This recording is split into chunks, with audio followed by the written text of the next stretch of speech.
نون league نہیں رکھوائی. اچھا یہ ہو گیا. ہر آدمی کہہ رہا ہے مینوں نہیں پتہ, تو پھر یہ کس نے کیا ہے؟ اچھا بہت سارے لوگ کہتے ہیں یہ ایجنسیوں کا کام ہے. ایجنسی کیوں کرے گی بھائی؟ وہ کون سا انہوں نے جو ہے وہ ویسے بھی بلا سکتے تھے انہیں بقول عرفان صدیقی صاحب کے. اچھا مزے کی بات ہے جو حاضر سروس جرنیل ہیں وہ عرفان صدیقی صاحب کے شاگرد ہیں دونوں, چیئرمین چیف آف سٹاف, اور انہیں کیا شکایت ہو سکتی ہے اپنے استاد سے؟ تو امپورٹنٹ اب انٹرسٹنگ بات یہ ہے کہ وزیر اعظم سے لے کے اور ایس ایچ او تک کو بھی نہیں پتہ کہ کس نے کیا. تو میرے لیے سب سے انٹرسٹنگ بات یہ ہوگی کہ کس نے کیا, پہلی بات. دوسری بات یہ ہے کہ جو جج صاحبہ ہیں انہوں نے یہ جو 14 دن کا ریمانڈ دیا, اچھا یہ مجھے یہ بتایا گیا کہ کرایہ داری و ٹائپ کے جو لوگ ہوتے ہیں نا مقدمے cases, S H O level پہ بھی ضمانت ایس ایچ او لیول پہ ہو جاتی ہے نا. اچھا جج جو ہے, اچھا اور عام طور پہ پریکٹس یہ ہے کہ ٹل دا رائزنگ آف کورٹ, ہاں میکسیمم پنشمنٹ اس کی یہ ہے. یہ جو جج صاحبہ ہیں انہیں ان کے ذہن میں خیال کیسے آیا کہ اس کو بندے کو 14 دن کے ریمانڈ پہ اندر بھیج دینا چاہیے؟ چلیں بھیج دیا, پھر اگلے دن کیا انہیں یہ خیال آیا کہ نہیں غلطی ہوئی ہے؟ 24 گھنٹے سے بھی کم عرصے میں عرفان صدیقی کی ضمانت منظور ہو گئی. پھر وہ کون ہے ایسا ڈاڈا جو وزیر اعظم سے بھی زیادہ طاقتور ہے, وزیر داخلہ سے بھی زیادہ طاقتور ہے, ساری ایجنسیوں سے بھی زیادہ طاقتور ہے؟ وہ میں انٹرسٹڈ اس میں ہوں یار, اس کا انٹرویو کرنا چاہتا ہوں. بالکل, میں تو خود ڈھونڈ رہا ہوں کہ اگر ملے تو اسی کا انٹرویو کریں, اور یہ نہ ہو کہ بس ہمارے گھر آ کر کے وہ 8-10 گاڑیوں میں آئے اور پوچھیں ہاں جی تو تسی انٹرویو کرنا سی. لیکن مسئلہ یہاں پر یہ ایک تو جج کے کنڈکٹ کا بھی ہے. دیکھیے جج صاحبہ کو وہی آپ والی بات کہ آپ نے ایک قابل ضمانت جرم میں آپ نے 14 دن دے دی اور اگلے دن پھر آ کر کے سر وہ بھی تو نا اب جج کا کنڈکٹ کون ٹھیک کرے گا مجھے بتائیے نا. اس کو یار جج پہ تھوڑی نزلہ بیچارہ جج تو ایک کردار ہے. آپ کس پہ نزلہ گرانا چاہتے ہیں؟ مجھے یہ پتہ ہی نہیں نا. تو جب نہیں پتہ تو ظاہر ہے میں بھی تو فیس ویلیو پہ لے رہا ہوں نا کہ ایک جج ہیں جنہوں نے 14 دن کا آج ریمانڈ دیا ہے, ٹھیک ہے, اور انہوں نے کہا منڈے کو آنا تو ضمانت کی درخواست پہ بحث ہوگی, ٹھیک ہے, اور سنڈے کو وہ آتی ہیں. ہم سب اوپر سے نیچے تک سب کو فیس ویلیو پہ لے رہے ہیں اور سب اس کہانی میں فیس لیس نظر آ رہے ہیں. فیس لیس نظر آ رہے ہیں. انٹرسٹنگ سچویشن ہے. حکومت پاکستان زندہ باد, زندہ باد. اور لیکن جب تک وہ بندہ نہیں ملتا, مجھے وقفے میں بتا دیجیے گا وہ بندہ لے گا جو ان سب سے زیادہ طاقتور ہے, جس نے یہ کام کر بھی دیا اور جس کا وزیر اعظم یا وزیر داخلہ کو پتہ ہی نہیں کون ہے. سادہ لباس میں بتاؤں یا نہیں سادہ لباس میں بھی کوئی مسلم بقول وزیر داخلہ کے نونی بھی تو ہو سکتے ہیں. ہاں مجھے تو شک ہے کہ کام ہے ہی ان کا یار, جو ہے نا حکومت کو بدنام کرنے کے ساتھ لے لیں. اب یہ گفتگو ڈھیلی پڑ رہی ہے.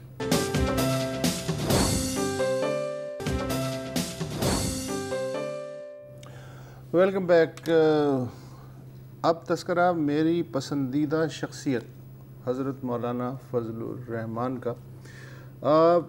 پشاور میں جب جلسہ ہوا یوم سیاہ کا 25 جولائی کو, اس کے بعد مولانا صاحب نے ناموس رسالت ریلی جو کہ ایکسکلوسیولی جمعیت علماء الگ سے اسلام کی ریلی تھی, اس سے خطاب کیا. اس میں اچھے خاصے لوگ تھے. اس کے بعد پھر آپ نے کوئٹہ میں جو جلسہ کیا کل کیا, تو لوگ یہ بتاتے ہیں کہ وہ کوئٹہ کی تاریخ میں اگر کوئی چند 2-3 بڑے جلسے ہوئے ہوں گے پچھلے کئی اشروں میں, ان میں سے مولانا صاحب کا جلسہ تھا. اچھا مولانا صاحب اس میں ظاہر ہے کہ خوب گرجے برسے, اور انہوں نے جو ہمیشہ سے ان کا ایک موقف ہے, کہا کہ جی احتساب کے نام پہ یہ جو جعلی حکومت ہم پہ مسلط کر دی گئی ہے یہ اب کسی صورت برداشت نہیں ہو سکتی. اگر انہوں نے اگست میں استعفیٰ نہیں دیا تو پھر اکتوبر میں اسلام آباد کی طرف کم از کم 15 لاکھ افراد مارچ کریں گے اور میں دھرنا دوں گا. پھر انہوں نے کہا کہ یہ جو ڈاکومنٹڈ اکانومی کا جو ریکٹ ہے یہ بیسیکلی تو مغربی ایجنڈا ہے, اس کے ذریعے بین الاقوامی ادارے ہر آدمی اور تاجر کی جیب تک پہنچنا چاہتے ہیں. اور عمران خان نے واشنگٹن جا کے ایک بار پھر امریکہ کے ہاتھوں اس ملک کو امریکہ کا جو یار ہے. یعنی ہر وہ جملہ مولانا صاحب نے کہا کہ جو اگر مسلم لیگ نون کی ایک خاتون رہنما کہتی یا کوئی علاقائی نسلی جماعت کہتی یا اس کے علاوہ بھی ایک دو لوگ ہیں وہ کہتے تو ان چینلوں کو پیمرا کی طرف سے نوٹس جاری ہو جاتے. لیکن مولانا کی تقریر جو ہے سب نے آرام سے انجوائے کر کے دیکھی. ہمارے ساتھ اس وقت ہیں بہت ہی اچھے تجزیہ کار, میں ان کا فین بھی ہوں, زیغم خان صاحب.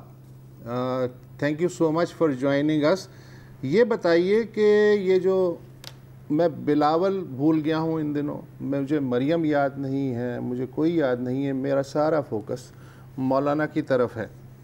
یہ جو مولانا کو اچانک ٹربو لگ گیا ہے اور تو اس میں کیا ہے؟ میرا جو سازشی ذہن ہے وہ کچھ طے نہیں کر پا رہا ہے کہ اس کے پیچھے کیا ہے. آپ میری مدد کریں گے زیغم بھائی؟ جی بالکل, مولانا کو بالکل ٹربو لگ گیا ہے اور یہاں تک آنے کی وہ کافی دنوں سے وہ اپنی اڑان بھر رہے تھے, دوڑ رہے تھے, پوزیشن لے رہے تھے. آپ نے جیسے بتایا 1 سال سے جب سے یہ حکومت بنی ہے تب سے تو وہ کر رہے تھے. اس میں دونوں فیکٹرز ہیں. ایک تو ان کی پیٹھ اس وقت دیوار کے ساتھ ہے, جس طرح کی وہ ڈیسپریشن کا شکار ہے. دوسری, ان کے پاس بے شمار اس وقت ایسے مواقع نکل آئے ہیں جو ان کی پالیٹکس کو ریوائیو کرنے کا باعث بن سکتے ہیں. کیونکہ مولانا کو آپ نے بالکل ٹھیک کہا, مولانا پاکستان کی سیاست کے سب سے وائلی پالیٹیشین ہیں, گرگ باراندید ہیں. اور اگر ہم کہیں کہ آپ بے بہرا ہے جو معتقد میر نہیں, تو وہ بالکل ٹھیک ہوگا. اگر صرف میں آپ کی ایک طرف توجہ دلاؤں کہ گزشتہ 4 دہائیوں میں پاکستان میں مذہبی جماعتوں کا, مذہبی سیاست کا تقریباً صفایا ہو گیا. جو بڑی بڑی جماعتیں تھیں, 80 کی دہائی سے یہ شروع ہوا. جماعت اسلامی کا آپ دیکھیں کتنی بڑی جماعت تھی, کتنی وہ سکڑ کے رہ گئی. جمعیت علماء پاکستان اتنی بڑی جماعت ہوا کرتی تھی, اس کا تو نام ہی ختم ہو گیا. جی نورانی صاحب آپ دیکھیے وہ جماعت کدھر گئی, اتنی بڑی تگڑی جماعت تھی. اب اس عرصے میں مولانا نے جو کام کیا وہ انہوں نے یہ کیا کہ انہوں نے مین سٹریم جماعتوں کی طرح پیٹرنیج کی پالیٹکس کی طرف چلے گئے. انہیں کوشش کی انہوں نے کہ اقتدار میں رہیں, پیٹرنیج لیں اور اس پیٹرنیج کو آگے وہ دیں, اور یہ بڑی کامیابی سے کام ان کا چلتا رہا. لیکن مسئلہ یہ ہے کہ وہ پیٹرنیج بھی اپنے اختتام تک پہنچ گئی, اور جو ووٹ پہلے جس طریقے سے ہم دیکھ رہے تھے کہ مذہبی ووٹ مین سٹریم ہو رہا تھا, جے آئی کا ووٹ مین سٹریم ہو گیا تھا, تو اب یہ ہونے لگا کہ جے یو آئی کا ووٹ بھی ان کو چھوڑ کے جانے لگا. کیونکہ ایسی جماعتیں آ گئیں, مثال پی ٹی آئی کی بات کیجئے, کہ جو ایکسٹریم جو رائٹ ہے اس کو جے یو آئی سے بھی زیادہ بہتر ریپرزنٹ کر رہی تھی. جو طالبان کا جو نیریٹو ہے اس کو جے یو آئی سے, مولانا سے زیادہ بہتر آرٹیکولیٹ کر رہی تھی. مولانا پر حملے ہو رہے تھے لیکن عمران خان جو ہیں وہ محفوظ تھے. تو مولانا کا ووٹ ان کا ادھر چلا گیا, ادھر سے پیٹرنیج کی پالیٹکس, ان کا اقتدار میں حصہ جو ہے وہ ختم ہو گیا. اور ایک اور جو بات ہوئی جو میں سمجھتا ہوں کہ بر صغیر میں, اسلامی بر صغیر میں ایک 100 سالہ الائنس تھا علی گڑھ کی ایلیٹ کا اور دیوبند کی ایلیٹ کا.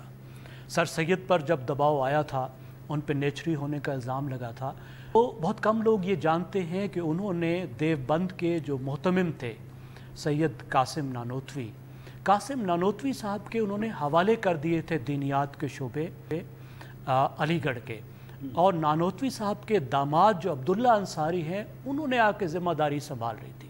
اس کے بعد پاکستان بننے کے بعد شبیر احمد عثمانی, اور پاکستان میں 65 سال میں دیوبند کے مکتبہ فکر کو سرکاری طور پر جتنی پذیرائی ملی, جتنی اہمیت ملی, جتنا وہ مین سٹریم, وہ بھی لگتا ہے اب آ کے کچھ ختم ہو رہا ہے.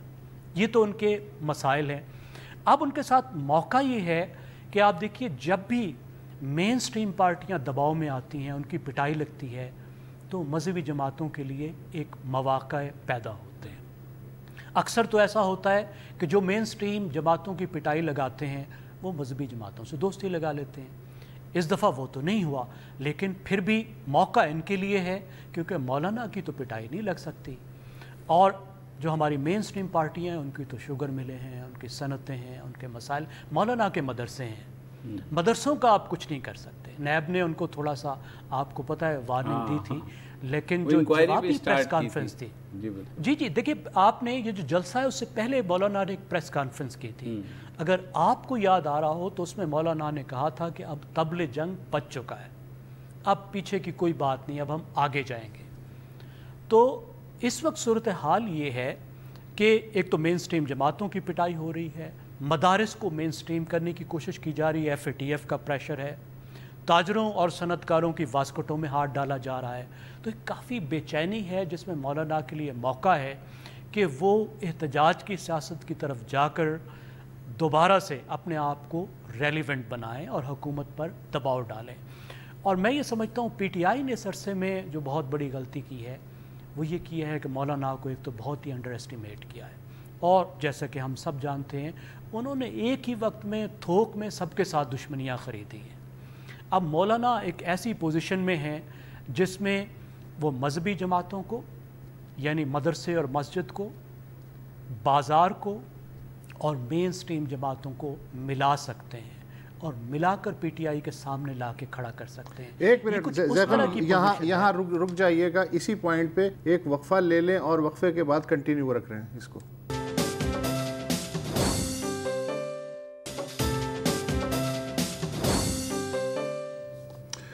Welcome back. موضوع یہ ہے جیسا کہ آپ جانتے ہیں کہ مولانا فضل الرحمان یک ان میں اتنی تیزی کیسے آ گئی ہے اور وہ ایک اہم کردار کتنی تیزی سے اور کیوں بنتے جا رہے ہیں، یہ سمجھنے کے لیے ہمارا ساتھ دے رہے ہیں زیغم خان۔ وقفے سے پہلے یہ بات تو میری سمجھ میں آ گئی کہ چونکہ یہ جو مین سٹریم سیاسی جماعتیں ہیں اس وقت چونکہ گنے کے جوس کی مشین میں ہیں، اس لیے مولانا کے کو آگے رکھنا ان کی قیادت میں یہ ان کی مجبوری ہے، اس لیے کہ مولانا پہ ایک خاص حد سے زیادہ ہاتھ ڈالنا مشکل ہے ان کی جو پاور بیس ہے اس کی وجہ سے۔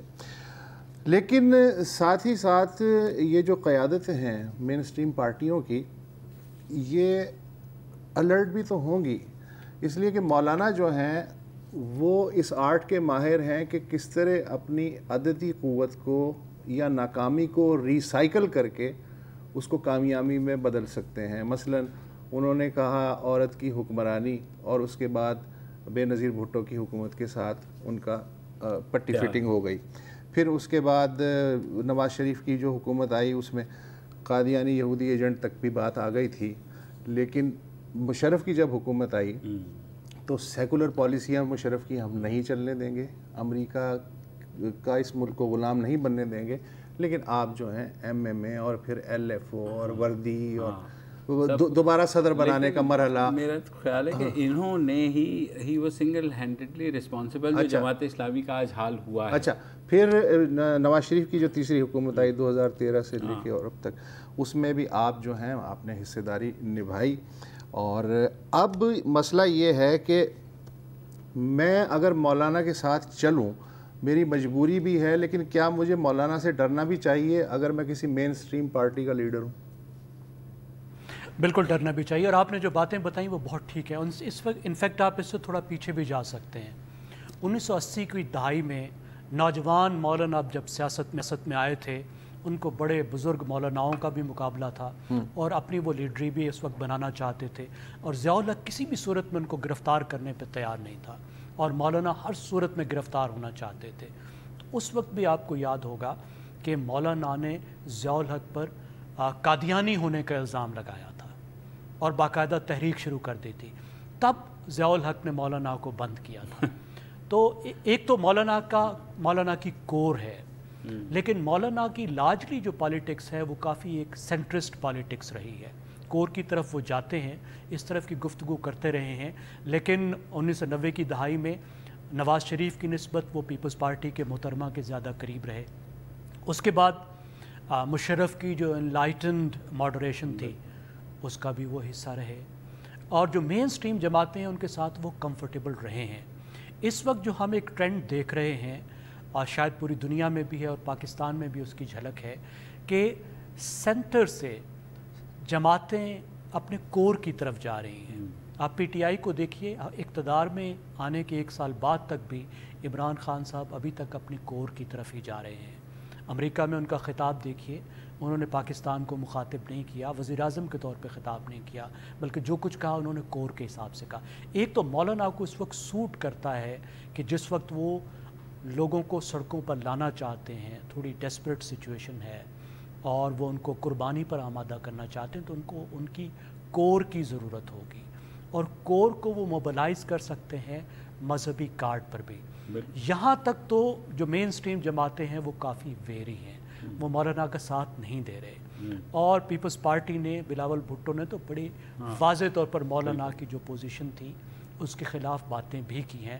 مولانا نے اس درمیان میں جب بھی یہودی لابی کا کارڈ کھیلنے کی کوشش کی ہے یا عمران خان کے خلاف توہین مذہب کا کارڈ استعمال کرنے کی کوشش کی ہے، تو جو دونوں بڑی جماعتیں ہیں وہ تمام تر مشکلات کے باوجود انہوں نے مولانا کا ساتھ نہیں دیا، لیکن اس وقت ان کو مولانا کی بڑی شدید ضرورت ہے، کیونکہ جو مولانا کی ٹائپ آف اسٹریٹ پاور ہے وہ ان کے پاس نہیں ہے۔ مین سٹریم پارٹیوں کی جو اسٹریٹ پاور ہے وہ کافی ولنریبل ہے۔ پیپلز پارٹی پنجاب سے کافی پٹ چکی ہے، سندھ میں ان کی اپنی حکومت ہے، وہ سندھ میں کس طرح موبلائز کریں، ان کی اپنی پولیس کو استعمال ہونا پڑے گا۔ پی ایم ایل این کی جو پوزیشن ہے وہ آپ کے سامنے ہے، وہ کتنے کمپرومائزڈ ہیں۔ تو مولانا اور مولانا کی جس طرح فالوئنگ ہے، وہ جانتے ہیں کہ پاکستان میں جب مذہبی گروپس اکٹھے ہو جاتے ہیں، جب مدرسے کے طالب علم اور علماء اور مولوی باہر نکلتے ہیں، تو ریاست کے لیے بہت مشکل۔ شاید یہی وجہ ہے کہ وہ اندر بھی نہیں انہیں کر سکتے، نہ ہی ان کی اسٹریٹ پاور کو، نہ ہی پابندیاں لگا سکتے ہیں ان کے جلسوں پر۔ تو یہ کس طریقے سے آپ دیکھتے ہو؟ دیکھیں مولانا کو، اگر مولانا کو اسٹیبلشمنٹ کے حوالے سے دیکھیں، دیکھیں مولانا کا اسٹیبلشمنٹ سے کوئی براہ راست جھگڑا نہیں ہے۔ مولانا کا جھگڑا پی ٹی آئی کے ساتھ ہے، مولانا کا جھگڑا اس بات کے ساتھ ہے کہ اسٹیبلشمنٹ کی جو ان پر اتنی نظر کرم ہوا کرتی تھی اتنے عرصے تک، جسے میں دوسرے الفاظ میں نے کہا کہ جو علی گڑھ اور دیوبند کا الائنس ہے، آخر آپ کے یہ جو پڑھا لکھا یہ نوکری والا طبقہ ہے جس میں اسٹیبلشمنٹ بھی شامل ہے، بیوروکریسی بھی شامل ہے، یہ علی گڑھ ایلیٹ کو ہی ریپرزینٹ کرتا ہے نا۔ ان کا جو ایک 100 سالہ تعلق رہا ہے دیوبند سے، وہ جو کمزور ہوا ہے، وہ ٹوٹا ہے، وہ ناراضگی بھی موجود ہے۔ اگر اسٹیبلشمنٹ ان کی طرف جاتی ہے تو اسٹیبلشمنٹ سے اگر وہ ڈیل کریں گے تو پھر اسٹیبلشمنٹ کو وہ پی ٹی آئی کی قیمت پر کرنی پڑے گی۔ تو کیا اسٹیبلشمنٹ اس کے لیے تیار ہے؟ ابھی فی الحال ظاہر ہے اس کا مجھے نہیں لگتا وقت آیا۔ تھینک یو زیغم صاحب، بہت ہی نئی ڈائمینشنز معلوم ہوئی۔ Thank you so much for contributing. بہت شکریہ۔ ایک وقفہ لے لیتے۔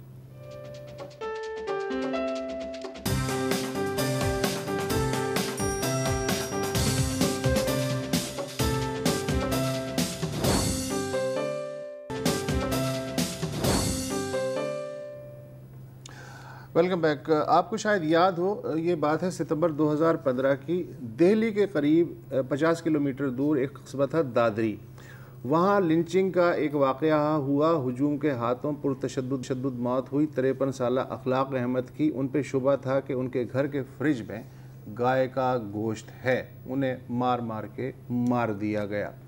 بہت شور و غوغا ہوا، انڈین پریس نے بھی اس پہ بہت شور مچایا، بین الاقوامی سطح پہ بھی خاصی چھی ہوئی، لیکن پھر تواتر کے ساتھ یہ واقعات ہر ہفتے بلکہ پھر ہر تیسرے دن، پھر اب تقریباً روزانہ ہو رہے ہیں کہ یہ خبر کے لیول سے ختم ہو کے اب ایک نیا نارمل بن چکے ہیں انڈین سوسائٹی میں، لہٰذا ان کی کوئی وہ اہمیت نہیں رہی ہے۔ مثلاً کل اتر پردیش کے چنڈولی ڈسٹرکٹ سے یہ خبر آئی کہ جو ایک 15 سالہ مسلمان تھا، اس کو پیٹرول چھڑک کے 4 لوگ ہیں انہوں نے آگ لگانے کی کوشش کی، وہ تقریباً اس کا 50% جسم جل گیا، اس وقت وہ ہاسپٹل میں ہے اور شاید وہ بچ جائے گا۔ اس کو وہ کہہ رہے تھے کہ جے شری رام کا نعرہ لگاؤ۔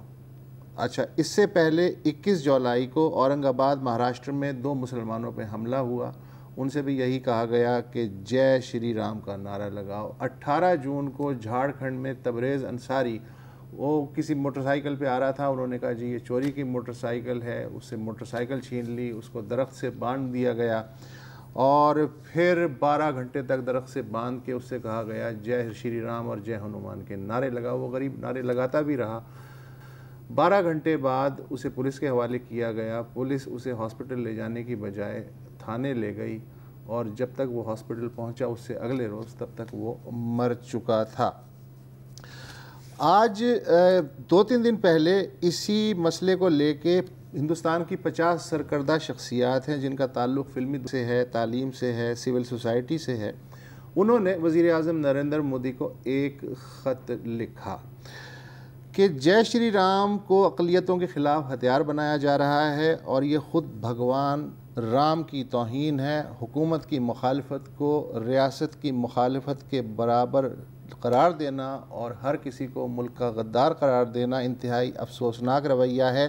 وزیر اعظم ایسے واقعات کی صرف زبانی مذمت نہ کریں بلکہ اس کو ناقابل ضمانت جرائم میں شامل کریں۔ یہ جو موب لنچنگ ہے، ہجوم کے ہاتھوں تشدد ہے، اس میں بڑے بڑے نام ہیں جنہوں نے یہ خط جاری کیا ہے۔ اس میں بالی ووڈ کے ڈائریکٹر شیام بینیگل، منی رتنم، اپرنا سین، انوراگ کشیپ، اداکارہ کنکنا سین شرما، جو معروف ہسٹورین ہے، رام چندر گوا، انوپم رائے، آشیش نندی وغیرہ۔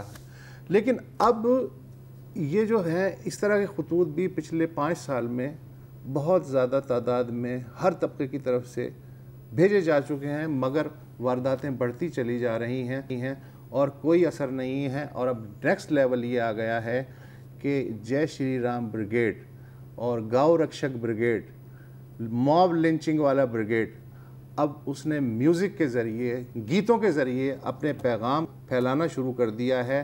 لوگ برچیاں بھالے لے کے لہراتے ہوئے، ڈانس کرتے ہوئے ایسے گانوں کی تھاپ پہ، ایسے گیتوں کی تھاپ پہ دوسرے کو مار ڈالتے ہیں۔ دس از نیو نارمل۔ اسی طرح کے ایک گیت کی میں ایک جھلک آپ کو سنانا چاہتا ہوں۔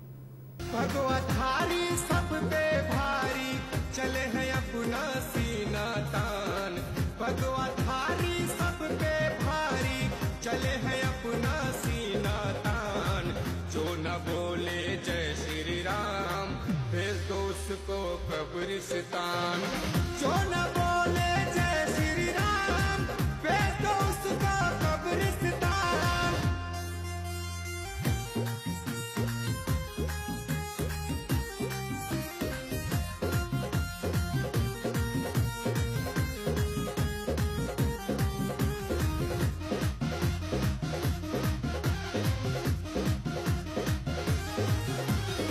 جتنے بھی ہیں رام ورودھی ان کو اب دفنائیں گے، پورے ہندوستان کے اندر رام راج پھر لائیں گے، رام راج پھر لائیں گے۔